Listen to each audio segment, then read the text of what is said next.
ছেলেরা বলল আলুর পরোটা খাবে, তার জন্য আটা মেখে রেখেছি। আর এবারে পুর দিয়ে গরম গরম দুখানা আলুর পরোটা করে দেবো। তাই তো বেলা হয়ে গেল। আয় দেখো, এই এক কীর্তি প্রত্যেকবার হয়। তো তার জন্য আমার নিনজা টেকনিক আছেই। আর একটু সামান্য আটা দিয়ে এখানটা চিটাই দেবো। এ বাবা, এ তো খুলে যাচ্ছে।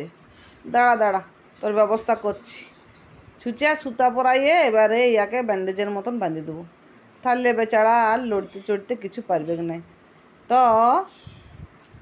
আয় দেখুন, কেমন লাগলে বলুন নিনজা টেকনিকটা? আপনাদের নিশ্চয়ই ভালো লাগবে। এরকমভাবে যদি কারোর রুটি ছিঁড়ে যায় তাহলে সুতা পরাইয়ে এরকম ইয়াকে বাঁধিয়ে দিবেন, যাতে সরকে সরকে না পড়ে যায়। তো আর দেখুন, দেখতেও ভালো লাগছে, আর ফুটাটা ছিল বলে বোঝাও যায় না। এবারে গরম গরম তাওয়াতে চাপাই দিয়ে ইয়াকে তেল দিয়ে ভাজিয়ে দেবো। টাটা।